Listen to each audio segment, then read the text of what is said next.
In today's video, we're going to review a 493 hand session I played this morning. If you feel like session review doesn't really do anything for you, you're probably thinking about it in the wrong way. There are three types of thing we can do to work on our poker game, and they are as follows. We can study, meaning take in information for the very first time, watching your favorite poker course like the Carrot Poker School, working with a coach, or reading something are all examples of this. We get the raw input, and it's our job over the coming weeks and months to turn it into something usable and make it gel with the rest of our poker framework. Slow exploring is when you're in a curious mood, you're picking a hand, you're reviewing it, but you're talking with peers, you're bouncing ideas back and forth. Maybe you're digging around in a solver on your own, you're asking a lot of what if and why questions, like why does it pick that sizing on the flop? What if the turn was a diamond? What would I guess would be the worst hand I could raise for value on this river? And then verify by looking at the solver to get an answer. But what we're going to do today, guys, is the third and final piece of this puzzle. It is speed review, aka honing. When you look through your hands quickly, you are chiseling your game. You're dialing up the knobs, you are tweaking things, you are trying to make sure that you're that bit more slick and professional and that you're executing that bit better the next time you sit down to play. You're trying to build some slightly better habits. That's what you're going to see today. Many of the hands we review, we're just going to give a seal of approval to, but we'll explain why we like them, or we may recommend some small changes. But this is not about learning new concepts, it's just about getting better as a poker athlete. That's why we do this kind of exercise. Let's get into it. Let me show you how it's done. Let's review a lot of hands today. Before we do that, it's Easter. Everything is 25% off at Carrot Corner. This is the biggest discount we offer in the year. This and Black Friday are the two times in the year we offer 25% off. If you miss this, you'll have to wait another 6 months or 7 months. Try not to miss this. Head over to Carrot Corner. Take advantage of that 25% off discount on everything. Get the golden carrot if you're looking to just get access to everything we've ever done. That's the most efficient, best value for money way. Now let's get into this video. Let's do some speed review of this morning's session.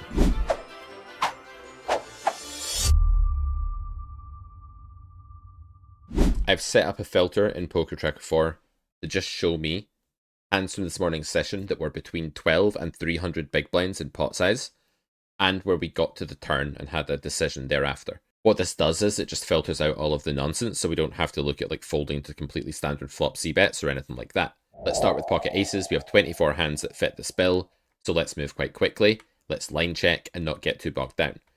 We called 4-bet here. I like the sizing. I think this is fine. Villain peels. We have a flop of 10-10-3. This board is so incredibly good for big blinds range. A 10 is going to be such an unlikely thing to 3-bet in these positions and then flat at 4-bet. There's hardly any combos of it. We are crushing here. We probably want to go with range bet here, solver against solver. And that's simply because our range wants to do all the betting. Our opponent's range wants the pot to stay smaller. So we just do a lot of betting. We bet small here with aces. Best way to go. I don't think slow playing in nodes like this in 4-bet pots is going to be particularly good. So just sticking to the playbook here, betting, getting jammed on, really, really easy call. And we end up actually losing to the king, queen of hearts here. One thing you can do in these situations is actually cash out if you want to pay a tiny amount of extra EV and just avoid your session being as swingy. This works for a lot of people. Some people are like, I don't want to give up any EV. And other people just like the stability of it and don't want to like have to flip all the time and stuff like that if they find it unsettling. So yeah, cashing out there. Not a ridiculous option if you are that way inclined, where you just get affected by variance that throws you off your game. The cash out fee is pretty small. Anyway, I digress. We have Jack 10 of diamonds here in the hijack. Small blind raises to 10. We make the call. Flop is 10-7-6. And they bet small. Pretty easy call here. On the turn, you can go either way here. Like, checking and betting are both going to be good in theory. Against this pool, I tend to think that they're underprotecting the checking range, but it would just be really terrible for us to get jammed on here. We would have to call a jam with this hand. But in reality, I think the jamming range is very, very overpair driven, especially when we have that jack of diamonds blocking a few of the diamond flush draw semi-bluffs that could be used. The thing with checking back here is that our hand is less vulnerable than normal when we have a flush draw. So when villain has a hand like ace-king of clubs, let's say, the ace and king of diamonds are not outs for villain. They're actually cards we want them to hit because we win another big bet from them on those cards. So checking back with a non-nut flush draw and loads of showdown value with the ability to value bet clean rivers, never face a turn jam, and we want villain to hit the diamond versions of their outs, feels like a pretty good way to play. The river is a queen. This is seriously just harming our ability to get value. This was like a nitty looking reg. I think it would be too thin to go ahead and bet here. You do see people just miss really obvious value bets with like jacks or a queen in this spot, and we'd have to get called by sub 10x. So it looks like a pretty easy check as played. Villain has ace king. Ace deuce of hearts. We open under the gun, we get called by small blind. The flop is ace queen 7, and we go for a small c-bet. This is a recreational player. I actually play an overbet or check strategy against competent opposition on this board. It's my favorite way to go. Villain decides to raise. We turn 2-pair. They bet 5 big blinds.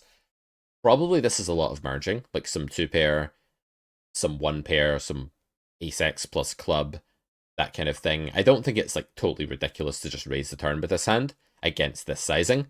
But I decided to call. The river's a king. Villain checks. The question now is like, what is villain's range? How much 1-pair do they have? How many hands do they have that are calling here? If we bet that we beat, and I think the answer is some. And I think I probably should have gone for like a thin value bet on this river. We decided to check back here as for tabling. I didn't have a lot of time. It felt thin. I'm trying to get called by like ace jack, ace 10. But there just are a lot of these hands in a recreational player's range now. And it's going to be pretty unlikely that they have 2-pair plus. I do think we'll see ace queen.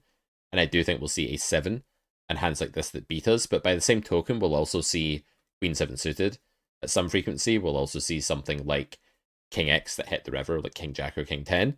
And we'll definitely see like ace jack, ace 10 is probably the bulk of what we expect to get called by. So we don't even necessarily need to jam here. We could bet like half pot on this river, and that might be an improvement upon checking. So little tweak that would make when I'm doing this honing exercise is be greedy against recreationals. Really just commit to what their line means and don't be afraid to make third pot value bets. You know, if you're in the camp of like, don't reopen for third pot, you're being too GTO based. You're being too theory literal in spots like this. I definitely think that we could reopen this river for a small thin value bet against the fish's line here. Even on this board, even on this run out, is probably good. Ace queen, we face a small 4-bet here. This is a small 3-bet here. This is a mix. I mean, you can call or you can 4-bet this spot. I don't think you're going to be doing any folding against this sizing. Although against the more conventional sizing, you can be folding ace queen offsuit. Hijack against button, but I don't think to this size. We 4-bet this time. Villain calls ace jack 7. It's the board we're going to just bet range on. Similar reasons to before. Very, very good spot for us. Villain calls. The turn is a queen. Now, this situation is kind of annoying because on the one hand, we have ace queen, which is a great hand. But on the other hand, this is a reg, by the way, and like quite a competent looking reg. If we start putting all the money in here, it's okay for us. Like we get paid off by ace jack and maybe ace king at some frequency. But like a good amount of the range that calls down here is going to be pocket jacks, pocket queens, king 10 suited, 7s maybe at a low frequency, something like that. So I don't actually think that this is the thickest bet in the world, especially on this river where 10-9 suited also gets there, which was of course a double gutter on the turn. And I was pretty close to actually check folding this river, as crazy as that sounds, because if we're not getting called here by a hand like king queen or ace 10 or ace king, we're only really getting called by queen jack suited, 2 combos, or ace jack suited, 1 combo, just diamonds. Meanwhile, we're losing to jacks 3 combos, king 10 suited, up to 4 combos, depending on how often villain calls a 4-bet with it, or cold calls it instead of 3-betting pre. Pocket queens, 1 combo, pocket 7s, maybe a combo, I don't know. You see the problem, right? So against the fish or someone stationary, going all in here is going to be good. Against the thinking reg, I don't think it's a very good spot at all, because the only hand that I expect to call here at a high frequency that we beat is ace jack, and that's 1 combination. So I wonder if I misplayed this river. I think I did misplay this river. I wanted to check fold here, guys. I really did. I didn't check fold because I was a moth to the flame of a good-looking hand in a big pot at a low SPR. And when that's the case, we very often trick ourselves into thinking the situation is less bad for us than it really is. I don't actually think this is a great river jam. Even though it looks kind of normal, I don't think it's good. And I kind of knew deep down in my soul that it wasn't good. Do you ever feel something in poker where you're like, I kind of know that this is awful and I should just check, or I should just fold, or I should like take the lower investment route, but you take the higher investment route anyway because you're just in some bad habit of being too vague. and you kind of don't want to check and then face a bet and then fold and you let your desires win. I think my C game came out here. I don't like this river shove. I actually think it's too thin. Pocket potatoes under the gun. We open, we get a cold call from the hijack. We go 4-way to the flop here. We decide to do a little betski because when you're 4-way, your denial is worth a lot more. There's not just going to be 2 overcards against you, but probably there's going to be a bunch of different ones, right, that you clean up by betting here. Meanwhile, I wouldn't rely on just one opponent reopening super often here.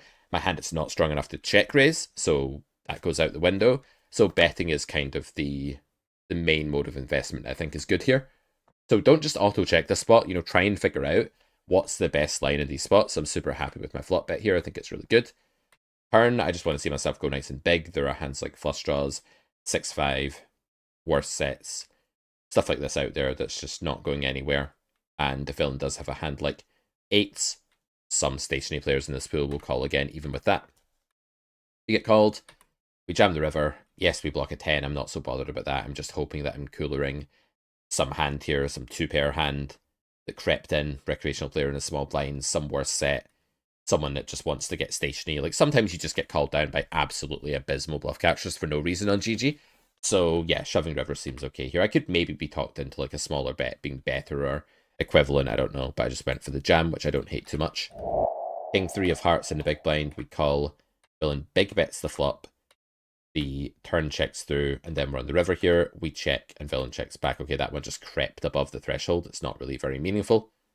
Not too far away from folding flop against big bet. People are definitely under bluffing big bets. If I had a pair that's not on the board there, like deuces or 4s, that doesn't have the extra 2-pair outs, I'll probably just go ahead and fold my hand on the flop to that big bet from early position. King 3 even is getting really close. King 10 of diamonds, we open, we get called by button.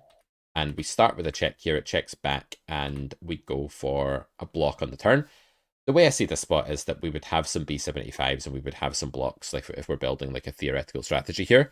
Villain looked like a reg, so this is why I like to review hands like shortly after I've played a session, because I remember who the people were in the hands. If I do this next week, I'm not going to have a clue who my opponent was, and it's going to diminish the quality of my review. We have some blocks here for value. We have some B75s for value here. Both plays are fine. We have a bunch of checks. King 10 feels like a good bluff. It can't really check raise. I don't think it's good enough. It doesn't really love check calling, and it definitely doesn't like check folding, so it feels like the sort of hand that just wants to mostly bet. The size or bigger, I feel like I don't really care. When you've blocked in a spot like this, and you have a river that does not improve your range, you are meant to give up at like a decent clip here. The thing is, though, I expect people to have way more 1 spade than 2 spade here in real life, and therefore not having a spade in my hand is probably like an okay thing, because I don't think I'd care about blocking flushes anyway in this node. I don't think they take this line, so I don't think it makes sense against a human to be like, oh, I wish I had a spade to bluff with. So I just bluffed again here. I feel like it's reasonable. There'll be some like ace 10 that's just folding here. There'll be like some 6x. There'll be like a pair of 8s or 7s or 5s or 6s that just doesn't want to call again. This needs, 40% fold equity. I think it's all right. It doesn't strike me as like an amazingly good spot. Villain has jacks. They're not folding that. Weird flop check by the opponent, but it happens. Ace king in a splash pot. Yeah, you should call when people shove. I will do a video on this at some point, or at least part of a video on this. Basically, people are shoving way too wide here, right? Like, I've seen people jamming like ace 9 offsuit in this spot with so many people to act, which is just not good at all. You want to be playing a limp strategy in early position, and you want to be limping a lot of hands. While people are shoving a bit too wide with like certain types of hand, they're also not really in late position, like on the button and stuff, like punish ISO raising or anything like that at all. Barely happens. They're mainly just like jamming suddenly, or they're just like limping and checking, and you're going to have a skill edge in a lot of the post-flop environments if you understand how wide ranges are and other people don't. So I'd say be in it to win it in a splash pot quite a lot. Like, don't be afraid to limp, especially in later position with a lot of stuff. And then when it comes to shoving and calling shoves, like, you can definitely do it a bit wider, both for value and for value catching, because people are just a bit too loose, especially in late position, especially with hands like ace x that looks like a jam in like a tournament or something like that. I don't know, it's a weird situation. It plays very differently to a tournament, but also kind of similarly at the same time. I wouldn't recommend the GTO Wizard Sims on this because as soon as someone deviates from those, like it all goes out the window, and I've not found that particularly helpful. So just try and figure it out for yourself. We do get to go down and win. We ran it once because we timed out and weren't able to select run it twice, and then we got rewarded for our bad time management skills. The new time system on GG is wild, by the way. Isn't it crazy, right? Have to pay a big blind. I've just not been paying it, and I've just been basically playing like blitz poker instead. Chess reference. Okay, Jack 9 here, flat the big blind, kind of close spot pre. Check call here. This was like a passive fish. I decided just to lead the turn here. I'm indifferent about it. I feel like people are checking too many pairs. They're not value betting enough with tens in this spot. They're not bluffing enough on the paired turn. They're seeing the jack. They're kind of seeing red and just like getting scared in this. Maybe seeing red's the wrong idea, but they're getting scared in this spot. They're seeing monsters under the bed. That's kind of what I mean. Decided to lead turn, lead river. Remember what I said, we're on GG poker, sometimes you just get called down by some like random hand, right? How about King 9 of clubs? I don't know, Villain might have to come in the comments here and explain to us the logic of this call down. I guess he beats like 5-6 and like the 8 high heart draw that floated the flop or something. I don't know what's going on here. This looks like a frail hand to me. A hand that doesn't even beat all bluffs. We 9 of diamonds. This is a cool spot. We 3-bet this time. Close spot. You can mix it. This is a good reg. Or competent looking reg, I should say. Don't know how good they are. Going for just bet with everything on the flop here. If there was ever a check folding hand, though, you know, this would be an okay candidate. And on the turn, we B33. We're going to have a lot of small bets here. And maybe some big bets too, but definitely a lot of small bets. Our hands like Ace-X are not worth an enormous amount now. And they don't really need to bet bigger than this. So we definitely do a lot of 1/3 here. We can do some bigger betting as well, for sure. But I decided to 1/3 this time. Pretty difficult thing to deal with. And I think after taking this line, triples are going to be pretty good overall. Like, I'd recommend it. King River is a mandatory bluff spot for us because when gutter completes and you're the pre-flop 3-better that has a lot of the Broadway gutter combos, you basically become starved of air on this node. Like, it's very, very difficult for you to have nothing. So you want to bluff. Now, I made another little exploit here in the river where I have this rule that when villain has just nutted up a bunch of the time, like they've hit 2-pair, or they've hit a straight at some frequency, it may not be necessary or that desirable to go all in against humans here. Because I think we can do a really good job of just getting some kind of hand to fold, like 7-8 of clubs or Ace-9 or something, with this sizing on this scary run out. I feel like if we go all in this spot, what we probably start to do is just lose the maximum against all of Villain's nutted stuff. And of course, Villain can have slow played all the way to the river here. I know what Hungry Horse says, guys. He says they've raised off all of their good stuff. He's playing against some fish at Hustler. Like, a decent online reg will sometimes slow play pocket 10s on this node, or Ace 10. And they won't fold that to any sizing on the river, but they may well fold Ace Queen to this sizing almost always. So I like this sizing. King Queen offsuit, and we 3-bet villain calls. This was a recreational player, so I like to put the bigger offsuit cards into the 3-bet range a bit more often.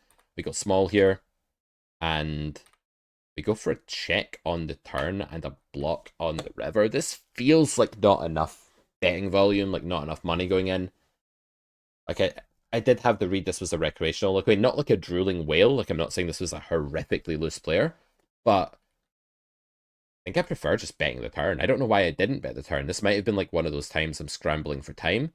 But what I need to do in this spot is instead of taking a hand that is kind of like a mix and being like, oh, I'm going to put the check in this time, I need to remember that when my opponent is a recreational player, they're probably investing more on a board like this by calling again than they are by betting. There are not a lot of natural bluffs on this turn, guys, that wouldn't just be calling if we bet. Like, if villain has Queen Jack, okay, they might bet, but they're calling if we bet. If they have 9s, they are not betting, right? That's just not natural at all, or 6s or a 5. Not natural for recreational to bet those hands. If they have a 10 or a worse king, or some kind of draw, or pair plus draw, we just lose a bit of money by not betting. On the river, I think our hand is worth a lot.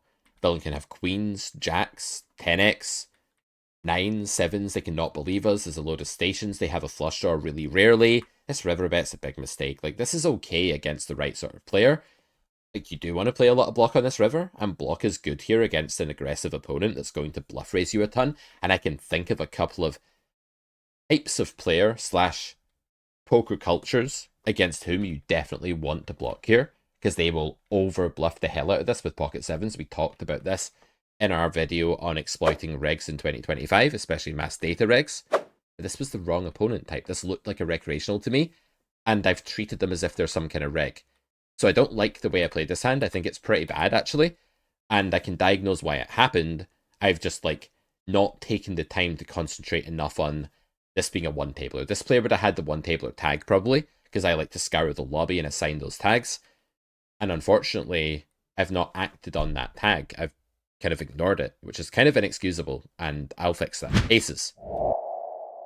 We slow play here. We call the 4-bet, which I think is good in late position, in position with pocket aces, especially in a meta where regulars are very trigger happy in 4-bet pots, which they are. I think mandatory slow play on flop, not much to say. Turn, I think probably call is better. You can see jam being okay here, because like ace king is probably not going to find a fold, although it could. It's such an underbluff spot, right? Like maybe ace king could find a fold here. Feels a bit weird. I've seen it happen. Seen students fold that hand in this spot. Decided to call. For the reason that I do think the spot's bluffed a lot. I do think a villain has like ace queen of hearts. Okay, they can't have that, but wow, we actually block a lot of the low equity bluffs. But let's say, yeah, okay, maybe this combo does like jamming turn then. But generally speaking, I think this spot gets bluffed a lot. But now I look at it, now I actually spend a bit more time going into detail here.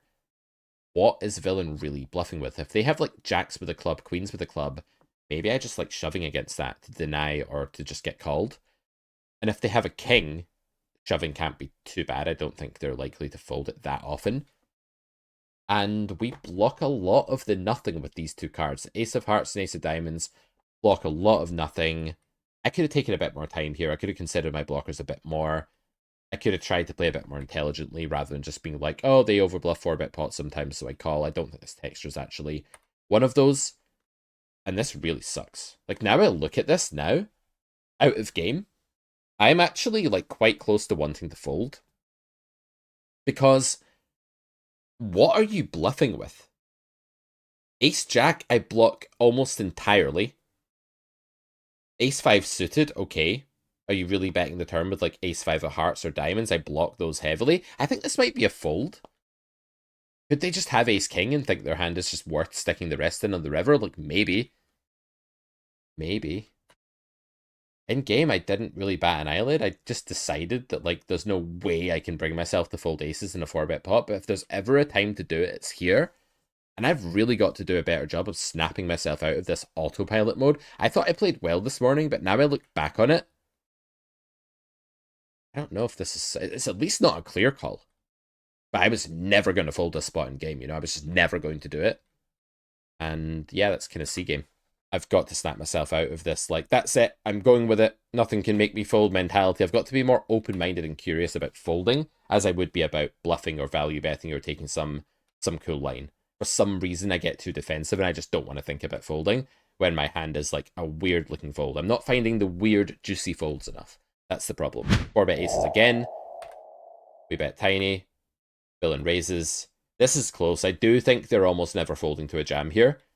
Equally, I have seen some weird shit on GG, and I wouldn't be totally shocked if villain just had absolutely nothing sometimes. So I decided to slow play. I also thought if they do have, like, queens, as long as the turn's not a diamond, they're probably just going to stick the rest in anyway. So I thought I'd just give them a little bit more room here. We ran it twice against nines. We got there on one of them. Ace-8 here, we check on the flop. This is a crazy recreational looking player with a 50 VPIP. We've talked about this many times in videos, guys, but when you face this kind of opponent, just close your eyes and call. You need 29%. They can have anything. They can have hands pre that they're simply not meant to have. All kinds of stuff. So you just want to call here. Ace-9 of clubs. Go three-way. This is close to a fold on the flop, actually. It's pretty grim. Definitely a fold on the turn. You could maybe fold flop there. Sixes. Open and 3-bet by small blind. We defend. We flop a set. This is another fast play, slow play conundrum. I decide to slow play flop. I think it's close. And because this was a recreational player who's half potting, raise is probably better. Because the recreational player's not so likely to be polar attacking you. Like, the thing you lose out on here when you slow play, or when you fast play, I should say, against a reg and raise flop, is that if they just had, like, a gutter or ace 5 or something, and we're going to just triple on some run out, you've stopped them doing that. But this is a pretty wet board. A lot of draws are higher equity here. Fold equity is not totally useless by any means. And if this is the fish, there's a lot of action killing kind of situations. Just clicking it back here, getting them to jam aces, jam ace king. They're basically dead with these hands. I think it's the best play. I think I misplayed this as well.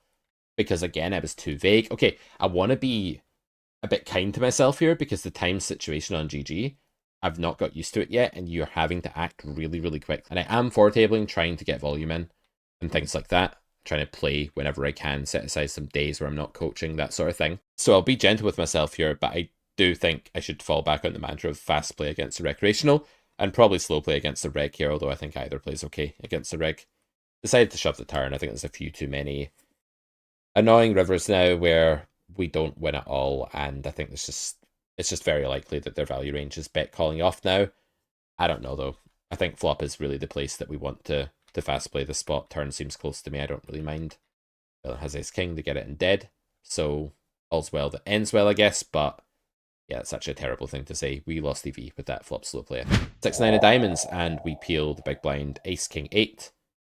I'd recommend usually calling here against an unknown. If this is a reg playing a big bet strategy, at lower stakes, they're probably going to be too equity driven, meaning they're going to have too many flush draws and gut shots and not enough like jack 5 of spades in their c-bet range.